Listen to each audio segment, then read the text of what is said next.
मैं आप लोगों को, गरीब लोगों को ये बताना चाहती हूँ कि आप लोगों को जो फ्री में थोड़ा सा राशन आदि दिया जा रहा है, तो ये आप लोगों के अपने खुद के पैसे का है, क्योंकि पूरे देश की जनता जो केंद्र की सरकार को टैक्स देती है और टैक्स के जरिए जो सरकार के पास पैसा आता है, उस पैसे से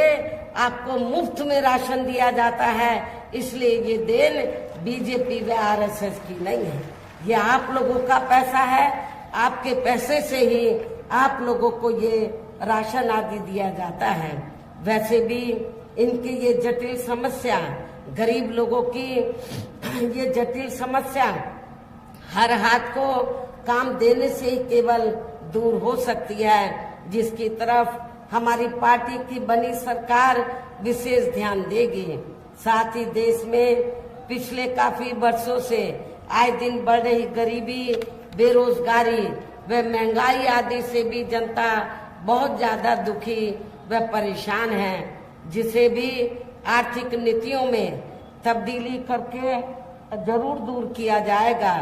हिंदुत्व की आड़ में, धर्म की आड़ में भी पिछले कुछ वर्षों से खासकर मुस्लिम समाज के लोगों का द्वेष की भावना से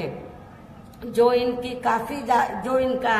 काफी ज्यादा शोषण व उत्पीड़न आदि किया जा रहा है, तो उसे भी जरूर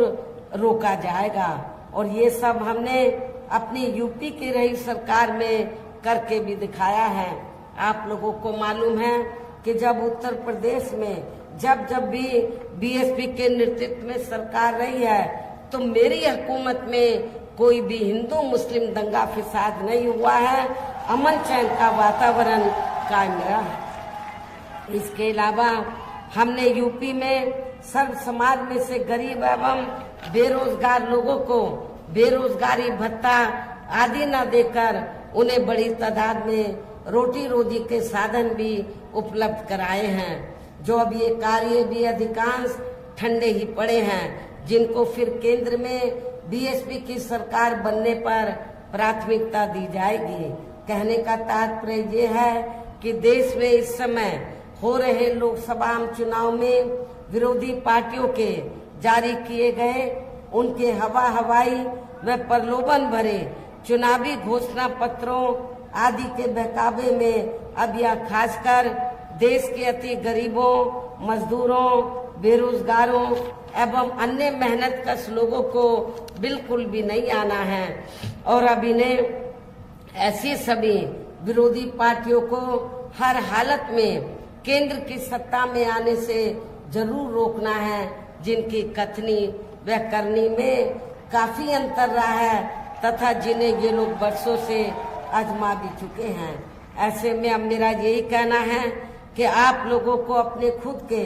व अपने प्रदेश, क्षेत्र एवं देश के भी हित में अपने वोटों को या कांग्रेस, बीजेपी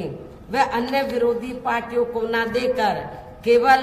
अपनी एकमात्र हितैषी पार्टी बहुजन समाज पार्टी को ही देना है। जो ये पार्टी उत्तर प्रदेश की तरह ही देश में भी अपनी पार्टी की सरकार बनने पर फिर पूरे देश में यहाँ अपनी पार्टी की सर्वजन हिताय व सर्वजन सुखाय की नीतियों पर आधारित ही सरकार चलाएगी। इसके साथ साथ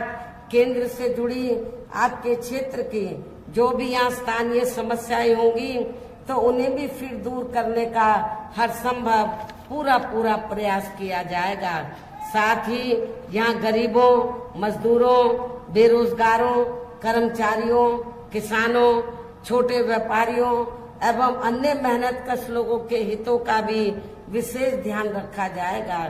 सर्व समाज में से खासकर दलितों, आदिवासियों, पिछड़े वर्गों, मुस्लिम व अन्य धार्मिक अल्पसंख्यक समाज के लोगों के विकास व उत्थान के साथ साथ हर स्तर पर इनकी सुरक्षा आदि के लिए भी सख्त कदम उठाए जाएंगे। और तभी फिर यह वास्तव में अपने देश के महान संतों, गुरुओं व महापुरुषों में भी विशेषकर महात्मा ज्योतिराव फूले, श्री छत्रपति शाहू जी महाराज, श्री नारायण गुरु, बाबा साहब डॉक्टर भीमराव अंबेडकर एवं मान्यवर श्री कांशीराम जी आदि का अधूरा रहा सपना जरूर साकार हो सकता है, जिनको यूपी में हमारी पार्टी की रही सरकार द्वारा हर स्तर पर पूरा आदर सम्मान दिया गया है। लेकिन ये सब विरोधी पार्टियों को अच्छा नहीं लगा है। आप लोगों को मालूम है, जब सपा सत्ता में थी तो समाजवादी पार्टी की सरकार ने हमने अपने संतों, गुरुओं और महापुरुषों के नाम से जो जिले बनाए और जो संस्थानों के नाम रखे, काफी हद तक ये सपा की सरकार ने वो नाम बदल दिए। इससे इन संतों, गुरुओं व महापुरुषों के प्रति इनकी हीन भावना साफ नजर आती है। क्या ऐसी स्थिति में आप लोग समाजवादी पार्टी को वोट देंगे? मैं समझती हूँ बिल्कुल भी नहीं देंगे। इन्हीं खास बातों के साथ ही अब मेरा देश में आपके स्टेट के भी हित में यही कहना है कि हमारी पार्टी ने यहाँ जिनको भी लोकसभा के लिए चुनाव के मैदान में उतारा है, जो आपके सामने मंच पर भी, जो आपके सामने या मंच पर भी मौजूद हैं, तो उन्हें आपको जरूर कामयाब बनाना है, जिसके लिए यहाँ पार्टी के सभी स्तर के छोटे बड़े पदाधिकारी एवं कार्यकर्तागण आदि पूरे जी जान से लगे हैं। और अब अंत में मेरा यही कहना है कि आप लोगों को वोट पड़ने वाले दिन या बीएसपी के अपने सभी लोकसभा उम्मीदवारों को, अर्थात हमने आपके गोरखपुर मंडल से तो जिनको भी चुनाव के मैदान में उतारा है, तो जिनके समर्थन में आप लोग यहाँ मुझे सुनने के लिए आए हैं, तो हमने गोरखपुर सदर लोकसभा की सीट से श्री जावेद सिमनानी को, महाराजगंज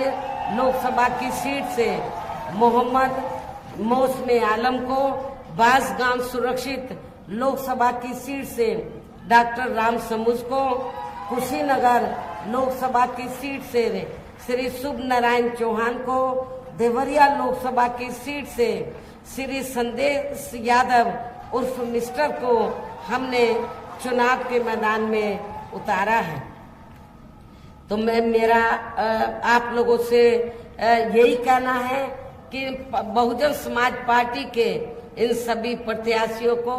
बीएसपी का जो चुनाव चिन्ह हाथी है, हाथी चुनाव चिन्ह के सामने वाले बटन को दबाकर इनको जरूर आप लोगों को कामयाब बनाना है, इनको पार्लियामेंट में जिताकर जरूर भेजना है। इस खास अपील के साथ ही अब मैं अपनी बात यहीं समाप्त करती हूँ। जय भीम,